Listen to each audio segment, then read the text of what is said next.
Self-Help with Illustrations of Conduct and Perseverance by Samuel Smiles. Chapter 5, Helps and Opportunities, Scientific Pursuits, Part 1. Neither the naked hand nor the understanding left to itself can do much. The work is accomplished by instruments and helps, of which the need is not less for the understanding than the hand. Bacon. Opportunity has hair in front, behind she is bold. If you seize her by the forelock, you may hold her, but if suffered to escape, not Jupiter himself can catch her again. From the Latin. Accident does very little towards the production of any great result in life, though sometimes what is called a happy hit may be made by a bold venture. The common highway of steady industry and application is the only safe road to travel. It is said of the landscape painter Wilson that when he had nearly finished a picture in a tame, correct manner, he would step back from it, his pencil fixed at the end of a long stick, and after gazing earnestly on the work, he would suddenly walk up and by a few bold touches give a brilliant finish to the painting. But it will not do for everyone who would produce an effect to throw his brush at the canvas in the hope of producing a picture. The capability of putting in these last vital touches is acquired only by the labour of a life, and the probability is that the artist who has not carefully trained himself beforehand in attempting to produce a brilliant effect at a dash will only produce a blotch. Sedulous attention and painstaking industry always mark the true worker. The greatest men are not those who despise the day of small things, but those who improve them the most carefully. Michelangelo was one day explaining to a visitor at his studio what he had been doing at a statue since his previous visit.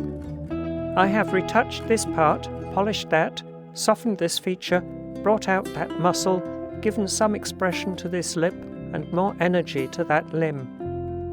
"But these are trifles," remarked the visitor.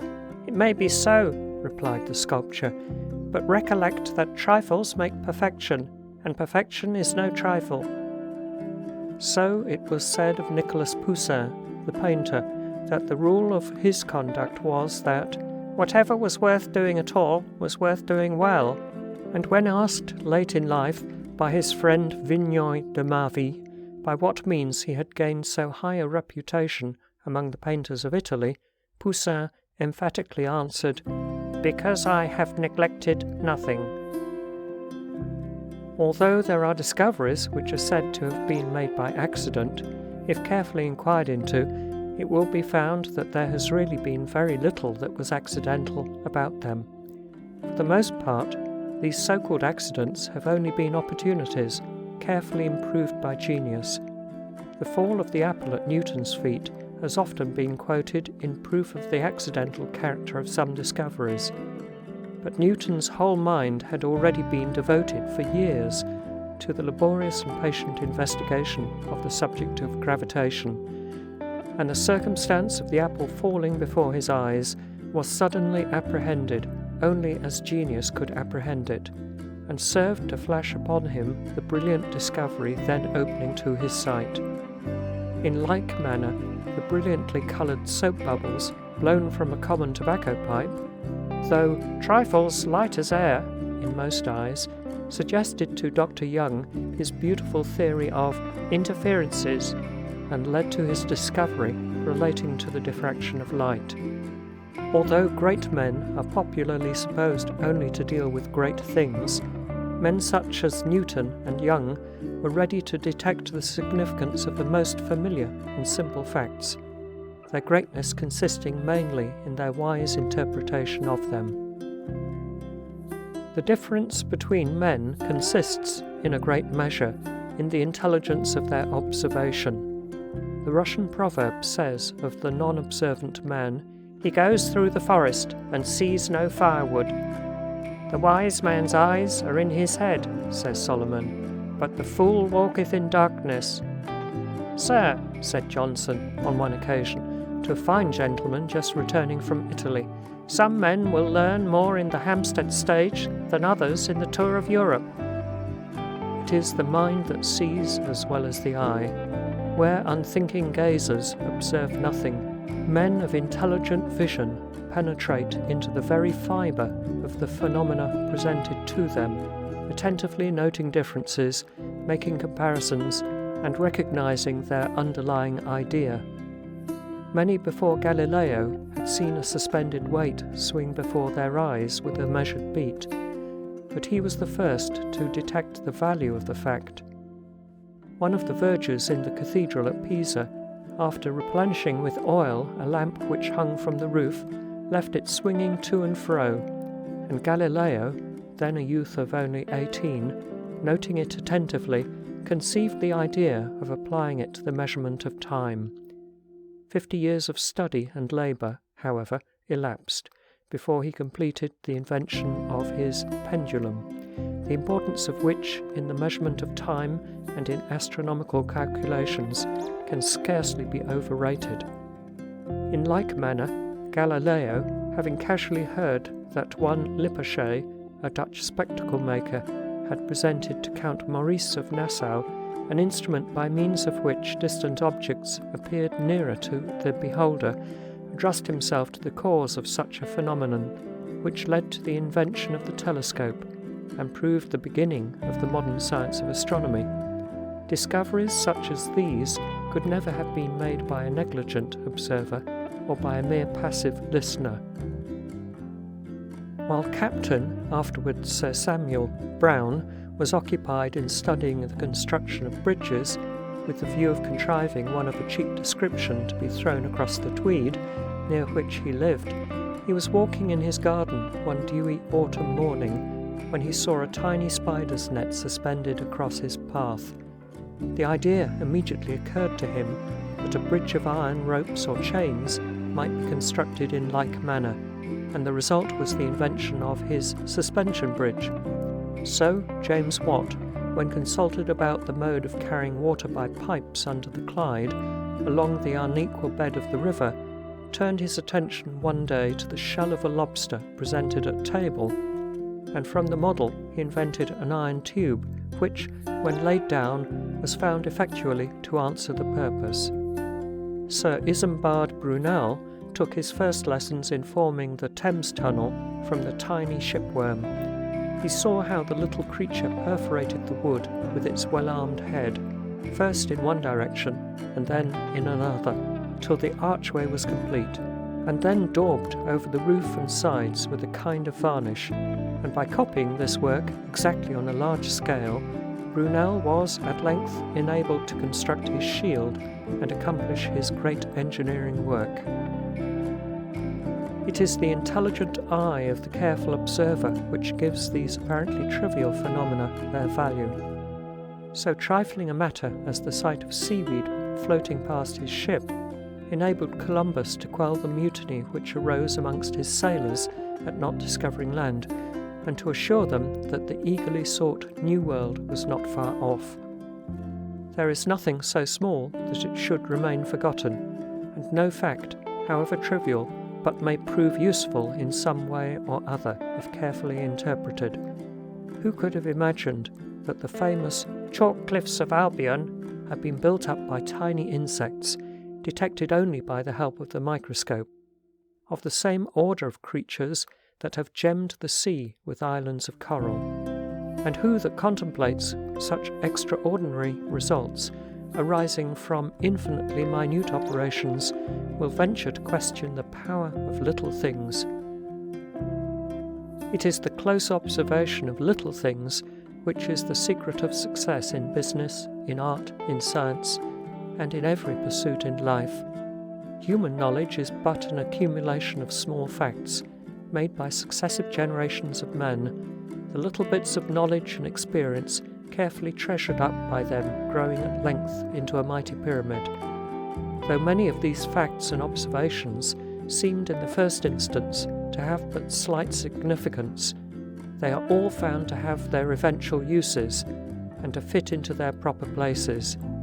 Even many speculations, seemingly remote, turn out to be the basis of results the most obviously practical. In the case of the conic sections discovered by Apollonius Pergaius, 20 centuries elapsed before they were made the basis of astronomy, the science which enables the modern navigator to steer his way through unknown seas and traces for him in the heavens an unerring path to his appointed haven.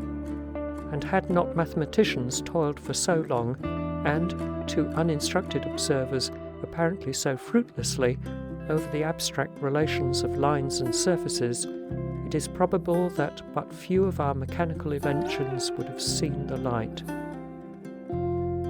When Franklin made his discovery of the identity of lightning and electricity, it was sneered at, and people asked, "Of what use is it?"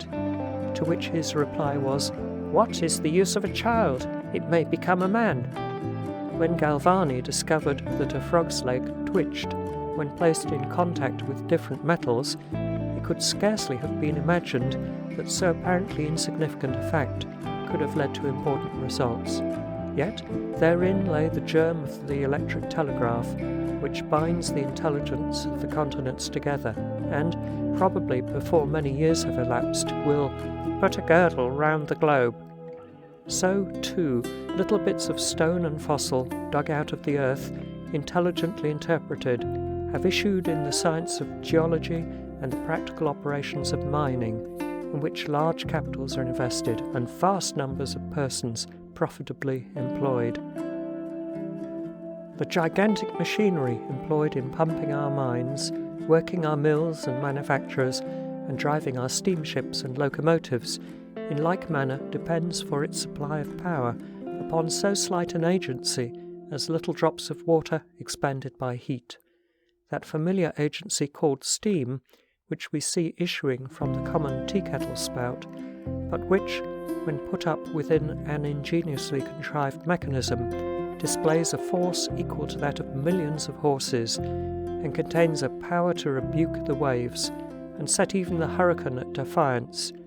The same power at work within the bowels of the earth has been the cause of those volcanoes and earthquakes which have played so mighty a part in the history of the globe.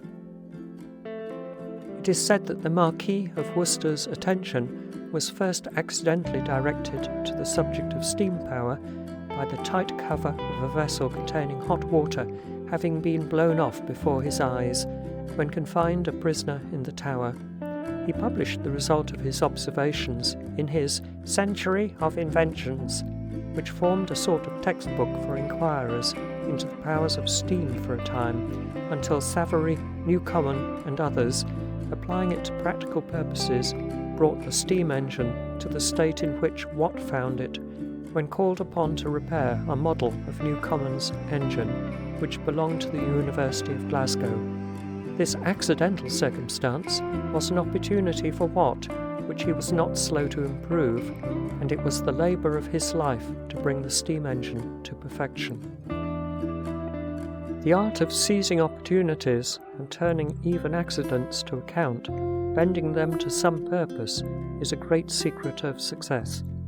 Dr. Johnson has defined genius to be a mind of large general powers accidentally determined in some particular direction.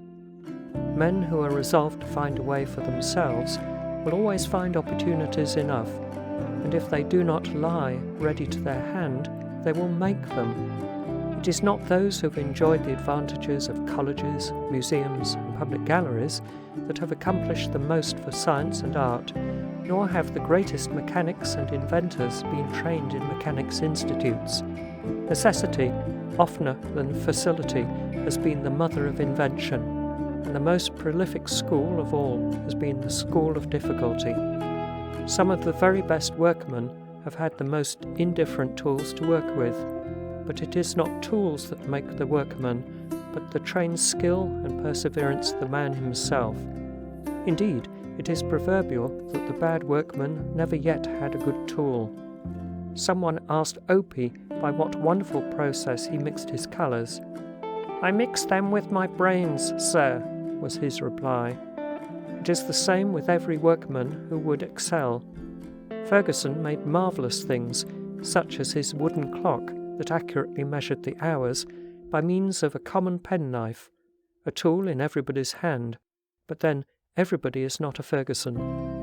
A pan of water and 2 thermometers were the tools by which Dr. Black discovered latent heat, and a prism, a lens, and a sheet of pasteboard enabled Newton to unfold the composition of light and the origin of colours. An eminent foreign savant once called upon Dr. Wollaston and requested to be shown over his laboratories in which science had been enriched by so many important discoveries. When the doctor took him into a little study and, pointing to an old tea tray on the table containing a few watch glasses, test papers, a small balance, and a blowpipe, said, "There is all the laboratory I have."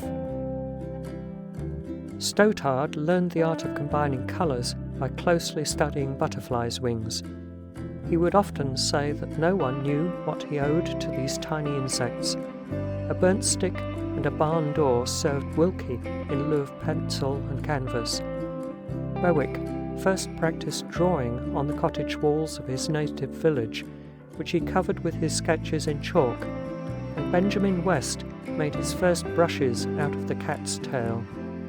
Ferguson laid himself down in the fields at night in a blanket and made a map of the heavenly bodies by means of a thread with small beads on it stretched between his eye and the stars. Franklin first robbed the thundercloud of its lightning by means of a kite made with 2 cross sticks and a silk handkerchief.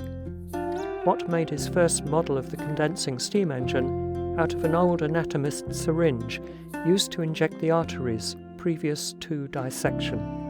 Gifford worked his first problems in mathematics when a cobbler's apprentice, upon small scraps of leather, which he beat smooth for the purpose, while Rittenhouse, the astronomer, first calculated ellipses on his plough handle. The most ordinary occasions will furnish a man with opportunities or suggestions for improvement, if he be but prompt to take advantage of them. Professor Lee was attracted to the study of Hebrew by finding a Bible in that tongue in a synagogue, while working as a common carpenter at the repairs of the benches. He became possessed with a desire to read the book in the original, and buying a cheap second-hand copy of a Hebrew grammar, he set to work and learnt the language for himself. As Edmund Stone said to the Duke of Argyll in answer to His Grace's inquiry how he, a poor gardener's boy, had contrived to be able to read Newton's Principia in Latin, "One needs only to know the 24 letters of the alphabet in order to learn everything else that one wishes." Application and perseverance and the diligent improvement of opportunities will do the rest. Sir Walter Scott found opportunities for self-improvement in every pursuit, and turned even accidents to account. Thus it was, in the discharge of his functions as a writer's apprentice, that he first visited the Highlands, and formed those friendships among the surviving heroes of 1745, which served to lay the foundation of a large class of his works. Later in life, when employed as quartermaster of the Edinburgh Light Cavalry, he was accidentally disabled by the kick of a horse, and confined for some time to his house. But Scott was a sworn enemy to idleness, and he forthwith set his mind to work. In 3 days he had composed the first canto of The Lay of the Last Minstrel, which he shortly after finished, his first great original work. The attention of Dr. Priestley, the discoverer of so many gases, was accidentally drawn to the subject of chemistry through his living in the neighbourhood of a brewery. When visiting the place one day, he noted the peculiar appearances attending the extinction of lighted chips in the gas floating over the fermented liquor. He was 40 years old at the time and knew nothing of chemistry. He consulted books to ascertain the cause, but they told him little, for as yet nothing was known on the subject. Then he began to experiment with some rude apparatus of his own contrivance. The curious results of his first experiments led to others, which in his hands shortly became the science of pneumatic chemistry. About the same time, Scheele was obscurely working in the same direction in a remote Swedish village, and he discovered several new gases with no more effective apparatus at his command than a few apothecaries' phials and pig's bladders. Sir Humphrey Davy, when an apothecary's apprentice, performed his first experiments with instruments of the rudest description. He extemporized the greater part of them himself, out of the motley materials which chance threw in his way, the pots and pans of the kitchen, and the phials and vessels of his master's surgery. It happened that a French ship was wrecked off the Land's End, and the surgeon escaped, bearing with him his case of instruments, amongst which was an old-fashioned Gleister apparatus. This article he presented to Davy, with whom he had become acquainted. The apothecary's apprentice received it with great exultation, and forthwith employed it as a part of a pneumatic apparatus which he contrived, afterwards using it to perform the duties of an air pump in one of his experiments on the nature and sources of heat. In like manner, Professor Faraday, Sir Humphrey Davy's scientific successor, made his first experiments in electricity by means of an old bottle, while he was still a working bookbinder. And it is a curious fact, Faraday was first attracted to the study of chemistry by hearing one of Sir Humphrey Davy's lectures on the subject at the Royal Institution.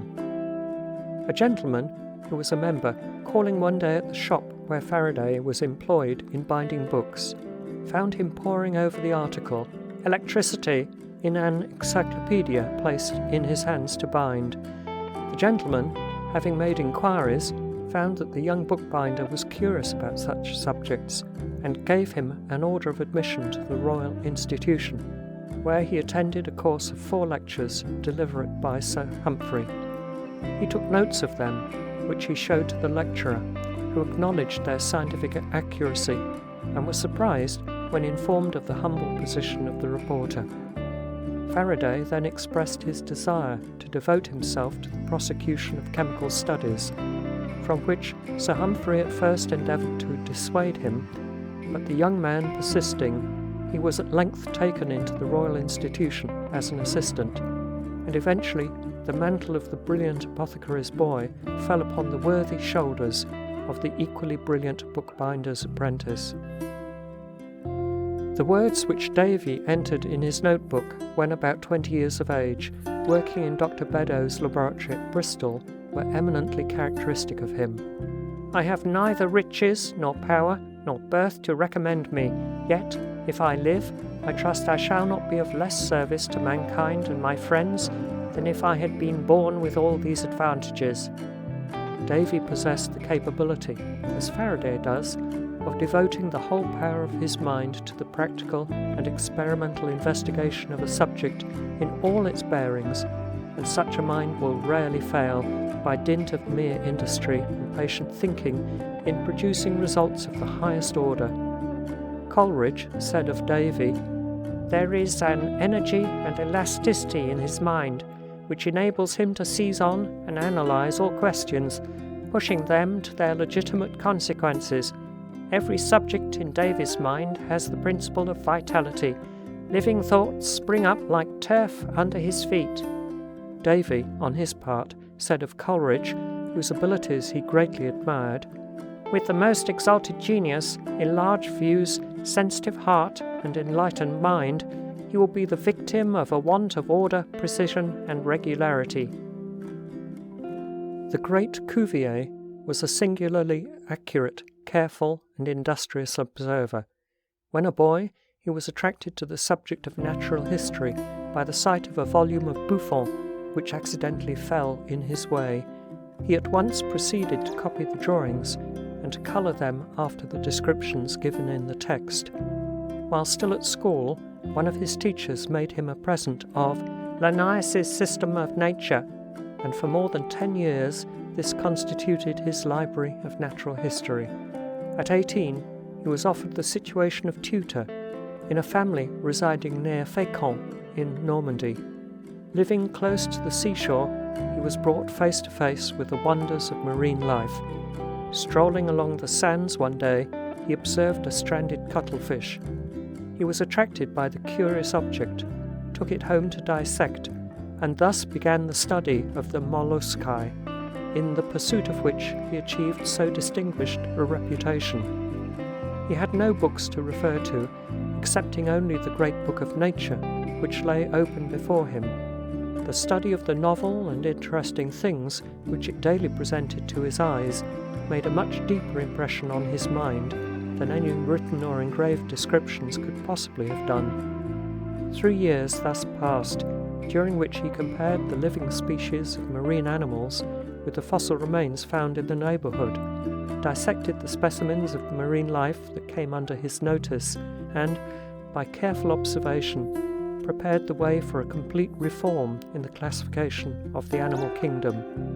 About this time, Cuvier became known to the learned Abbé Tessier, who wrote to Jussieu and other friends in Paris on the subject of the young naturalist's inquiries, in terms of such high commendation that Cuvier was requested to send some of his papers to the Society of Natural History, and he was shortly after appointed assistant superintendent at the Jardin des Plantes.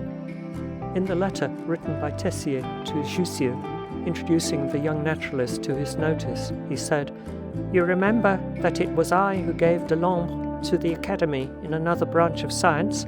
This also will be a Delambre." We need scarcely add that the prediction of Tessier was more than fulfilled. It is not accident, then, that helps a man in the world so much as purpose and persistent industry. To the feeble, the sluggish, and purposeless, the happiest accidents avail nothing. They pass them by, seeing no meaning in them. But it is astonishing how much can be accomplished if we are prompt to seize and improve the opportunities for action and effort which are constantly presenting themselves. Watt taught himself chemistry and mechanics while working at his trade of a mathematical instrument maker, at the same time that he was learning German from a Swiss dyer. Stevenson taught himself arithmetic and mensuration while working as an engineman during the night shifts, and when he could snatch a few moments in the intervals allowed for meals during the day, he worked his sums with a bit of chalk upon the sides of the colliery wagons. Dalton's industry was the habit of his life. He began from his boyhood, for he taught a little village school when he was only about 12 years old, keeping the school in winter and working upon his father's farm in summer. He would sometimes urge himself and companions to study by the stimulus of a bet, though bred a Quaker, and, on one occasion, by his satisfactory solution of a problem, he won as much as enabled him to buy a winter's store of candles. He continued his meteorological observations until a day or two before he died, having made and recorded upwards of 200,000 in the course of his life. End of section 11.